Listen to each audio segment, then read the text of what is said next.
अस्सलाम वालेकुम स्टूडेंट्स, कैसे हैं सब आप लोग। वेलकम है आपका हमारी चैनल में स्टडी पैक, जहां पे आपको एनसीईआरटी के रिलेटेड हर एक बुक का अच्छे से चैप्टर वाइज जो है सेक्शन मिल जाएगा। तो आज जो हमारा चैप्टर होगा, वीडियो लेक्चर जो होगा वो होगा क्लास 9th के chapter number first what is democracy, Y democracy का वीडियो नंबर 3, जिसमें हम पढ़ेंगे 1 पर्सन 1 वोट 1 वैल्यू। इससे पहले हमने दो वीडियोज़ में हमने कवर किया है डेमोक्रेसी के बहुत सारे फीचर्स, उसका ओवरव्यू। अगर आप लोगों ने वो नहीं देखा है तो प्लीज़ डिस्क्रिप्शन बॉक्स में उसका लिंक दिया गया है, आप प्लीज़ पहले उन वीडियोज़ को देख लें और उसके बाद आप ये वीडियो नंबर 3 देख लें। तो चलिए बेटा स्टार्ट करते हैं हम। तो 1 पर्सन 1 वोट और 1 वैल्यू, इस वाले टॉपिक का क्या मीनिंग है डेमोक्रेसी में। ठीक है बेटा, तो हम स्टार्ट करेंगे ऐसे कि अगर एक बंदा है यहाँ पे, ठीक है बेटा, एक बंदा है, इसका एक वोट मिले होना चाहिए, यानी कि ये सिर्फ एक वोट कास्ट कर सकता है और उस कास्ट का जो वैल्यू होगा वो होगा 1। ठीक है, यानी कि 10 बंदे होंगे तो 10 बंदों का जो वोट होगा उनका वैल्यू होगा 10। यानी किसी भी बंदे को अगर जितने बंदों ने वोट किया होगा तो उतने नंबर का वोट उसको मिल जाएगा। आगे हम पढ़ेंगे कि ऐसा क्यों है, ऐसा क्यों किया गया 1 पर्सन 1 वोट 1 वैल्यू, ये सब हम आगे इस वीडियो लेक्चर में पढ़ने वाले हैं।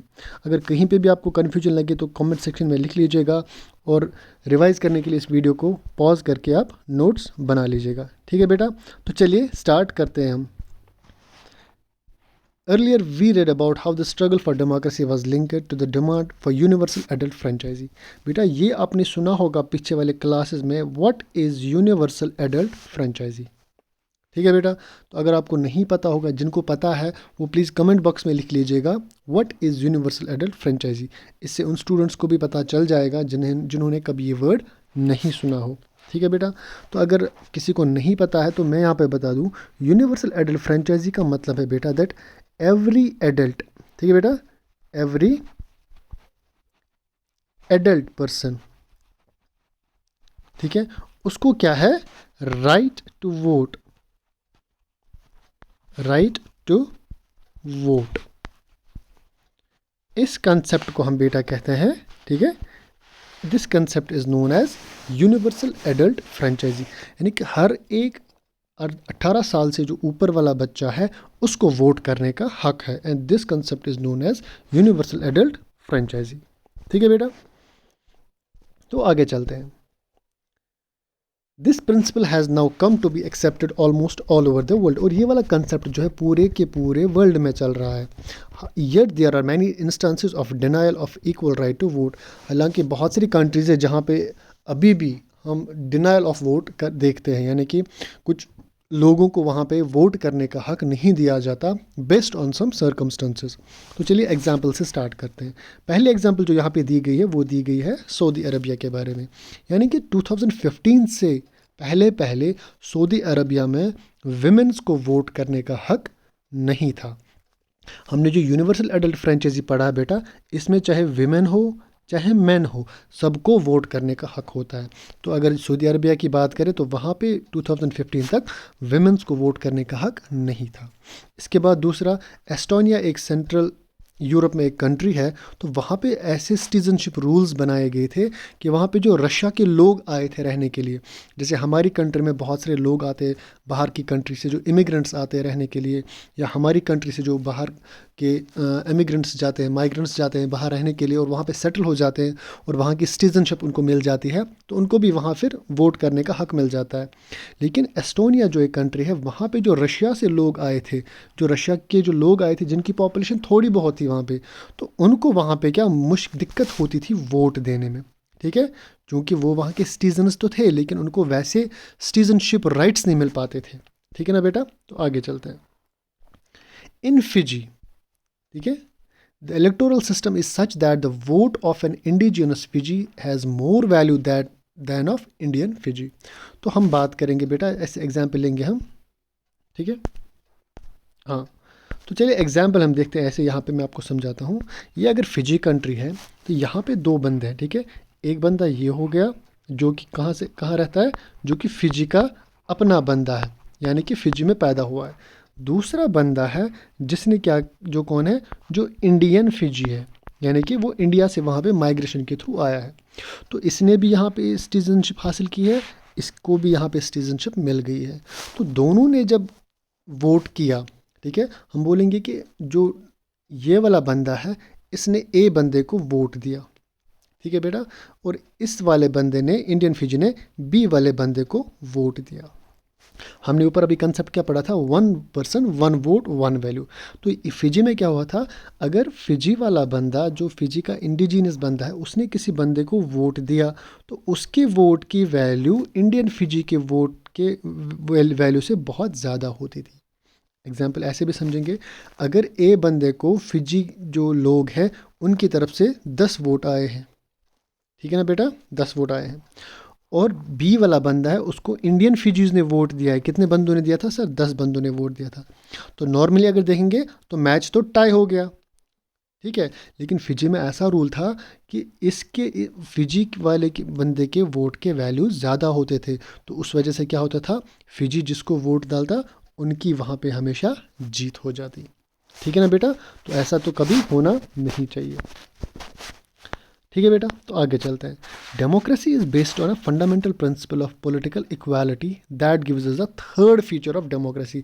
इससे पहले हमने 2 फीचर्स ऑफ डेमोक्रेसी पढ़े हैं, तो थर्ड फीचर क्या बोल रहा है बेटा, ये भी आप लोग जो है अपने नोट्स में लिख लीजिएगा, ठीक है। मैं यहाँ पे इसको अंडरलाइन कर देता हूँ एक दूसरे कलर में, ठीक है बेटा। हाँ, तो हम इसको ब्लू से कर देते हैं, यानी कि in a democracy each adult, मैं इसको बेटा ऐसे बॉक्स में भर लेता हूँ। In a democracy each adult citizen must have 1 vote in each vote must have 1 value. यानी कि एक अडल्ट बंदा जो होगा, 18+ जो बंदा होगा, उसको 1 वोट करने का हक मिलेगा, और उसके उस 1 वोट का जो वैल्यू होगा वो सिर्फ 1 होगा। यानी कि जितने लोग वोट करेंगे सिर्फ उतने वोट जो है नंबर में लिखे जाएंगे। ऐसा नहीं होगा कि सर 10 लोगों ने वोट किया है, ठीक है बेटा, 10 लोगों ने वोट किया है और क्या हुआ, 10 के बदले 11 लिखा गया, ठीक है, जैसे फिजी में हुआ था। तो ऐसा नहीं हो सकता किसी भी डेमोक्रेसी में। तो आगे चलेंगे हम बेटा। Rule of law and respect for rights. तो यहाँ पे हम एग्जाम्पल पढ़ेंगे रूल ऑफ लॉ, यानी कि कैसे एक गवर्नमेंट को जो सेट ऑफ रूल्स है, कॉन्स्टिट्यूशनल रूल्स है, उसके मुताबिक चलना चाहिए, क्यों चलना चाहिए वो पढ़ेंगे हम। एंड रेस्पेक्ट फॉर राइट्स, जो यहाँ पे लोग हैं, सिटीजन्स हैं, उनके राइट्स की जो प्रोटेक्शन है, उनके राइट्स को कंसिड्रेशन में लाना पड़ता है एक गवर्नमेंट को, वो पढ़ेंगे हम क्यों, एक एग्जाम्पल के थ्रू, ठीक है बेटा। स्टार्ट करते हैं। Zimbabwe attain independence from white minority rule in 1980। Zimbabwe में ब्रिटिशर्स का रूल था 1980 तक, और 1980 में उन्होंने वहाँ पे आज़ादी हासिल कर ली। बेटा आप कमेंट बॉक्स में लिखोगे जिम्बाब्वे की कैपिटल क्या है, ठीक है बेटा, जिम्बाब्वे की कैपिटल क्या है आप वो लिखोगे कमेंट बॉक्स में। Since then the country has been ruled by ZANU PF, the party that led the freedom struggle, ठीक है। तो यहाँ पे कौन सी पार्टी, पॉलिटिकल पार्टी जो थी वो रूल करती थी इंडिपेंडेंस के बाद, ZANU PF, ठीक है। ये वही पार्टी है जिसने सबसे ज़्यादा कंट्रीब्यूशन दिया था फ्रीडम स्ट्रगल में। जैसे हमारी इंडिया कंट्री है, जब इंडिया आज़ाद हुआ था तो सबसे ज़्यादा कंट्रीब्यूशन दिया था किस वाली पॉलिटिकल पार्टी ने, वो कांग्रेस की पार्टी थी, जिसमें महात्मा गांधी थे, सुभाष चंद्र बोस थे, जवाहरलाल नेहरू थे, मोतीलाल नेहरू साहब थे, ठीक है। तो उसके बाद जो कांग्रेस की सरकार आई, तो यहाँ पे जिम्बाब्वे में क्या है, एक ऐसी पार्टी थी, पॉलिटिकल पार्टी ZANU PF, जिसने सबसे ज़्यादा स्ट्रगल दिया था जिम्बाब्वे को आज़ाद कराने में, ठीक है बेटा। इट्स लीडर, इस पार्टी का लीडर कौन था, Robert Mugabe. Rule the country since independence, तो वो इंडिपेंडेंस से लेकर आज तक वहाँ पे रूल करता आ रहा है। इलेक्शंस वर हेल्ड रेगुलरली, वहाँ पे इलेक्शंस भी होते हैं, ठीक है। इसका मतलब डेमोक्रेटिक, तो फिलहाल यहाँ तक कहेंगे सर डेमोक्रेटिक कंट्री इलेक्शंस होते हैं। And always one by ZANU PF, और इस इलेक्शंस में हमेशा जीती है कौन, ZANU PF। अब क्या हो रहा है इलेक्शंस में वो पढ़ेंगे। President Mugabe was popular but also use unfair practice in elections, ठीक है बेटा। तो याद करो, हम पिछले जो वीडियो लेक्चर में आपने पढ़ा है कि मैक्सिको में भी ऐसा ही हुआ था। वहाँ पे एक पार्टी थी जो क्या करती थी, अनफेयर प्रैक्टिसेस का इस्तेमाल करके वोट हासिल कर रही थी। Same is the condition with the Zimbabwe, ठीक है बेटा। समझना आए तो लिख लेना, या कमेंट बॉक्स में लिख लेना, ठीक है बेटा। Over the years, his government changed the constitution several times to increase the powers of the president and make him less accountable. तो कहा जाता है कि साल दर साल वो कॉन्स्टिट्यूशन में चेंज लाते जा रहे थे। और क्यों चेंज ला रहे थे? ताकि प्रेसिडेंट के पावर्स को ज़्यादा किया जाए और उसको क्या किया जाए, लेस अकाउंटेबल बनाया जाए, यानी उससे जवाब तलबी नहीं मांगी जाएगी। ठीक है ना बेटा। नॉर्मल जो है यहाँ पे हमारी जो कंट्री है, इंडिया कंट्री है, यहाँ पे अगर गवर्नमेंट के थ्रू कोई भी गलत डिसीजन लिया जाए तो उसको अकाउंटेबल ठहराया जाता है पार्लियामेंट में। ठीक है, जुडिशरी के थ्रू कि आपने ऐसा लॉ निकाला है, उस लॉ की वजह से ऐसे प्रॉब्लम्स हुए हैं, तो अकाउंटेबल होती है गवर्नमेंट टू द पब्लिक। ठीक है, to the citizens, to the judiciary. ठीक है ना बेटा, to the law making bodies. तो यहाँ पे क्या किया गया, प्रेसिडेंट ने कहा कि हम ऐसे लॉ बनाएंगे कि प्रेसिडेंट को अकाउंटेबल नहीं बनाया जाएगा, उससे जवाब तलबी नहीं मांगी जाएगी। तो इसका मतलब क्या हुआ, प्रेसिडेंट कुछ भी कर सकता था। Opposition party workers were harassed and their meeting disrupted. Opposition party वाले मेंबर जो इलेक्शन में लड़ते थे लेकिन जीतते नहीं थे, वो पार्टी होती है अपोजिशन पार्टी। तो उनको क्या किया जाता था बेटा, हैरास किया जाता था और उनको कहीं भी वो मीटिंग करते तो वो करने नहीं दी जा रही थी।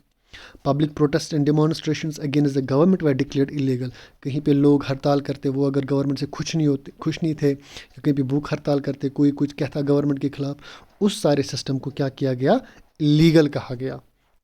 There was a law that limited the right to criticize the president. एक ऐसा लॉ बनाया गया बेटा कि कोई भी प्रेजिडेंट को क्रिटिसाइज नहीं कर सकता। ठीक है बेटा। एक और बात, television and radio were controlled by the government and give only the ruling party's version. Television हो, रेडियो हो, यानी कि इलेक्ट्रॉनिक मीडिया जो था या पेपर मीडिया जो था, उसको कहा गया कि आप वही बोलोगे जो आपको गवर्नमेंट कहेगी। तो ऐसे हम कहेंगे कि यहाँ पे सर क्या चल रहा था, किसी सेंस में यहाँ पे चल रहा था सेंसरशिप। ठीक है ना बेटा, हम बोलेंगे सेंसरशिप चल रहा था। तो सेंसरशिप क्या बोलेंगे सर, मीडिया पे एक ऐसी रेस्ट्रिक्शन लगाई जाती है कि वो गवर्नमेंट के खिलाफ नहीं बोल पाते। ठीक है ना बेटा, आगे चलते हैं। There were independent newspapers but the government harassed those journalists who went against it. कुछ तो गवर्नमेंट के न्यूज़ पेपर्स थे जो गवर्नमेंट का बोलबाला बोल रहे थे। ठीक है, वो गवर्नमेंट की बोली ही बोल रहे थे, तोते की बोली। लेकिन कुछ जो इंडिपेंडेंट न्यूज़पेपर्स थे उनको गवर्नमेंट काम नहीं करने दे रही थी। क्यों?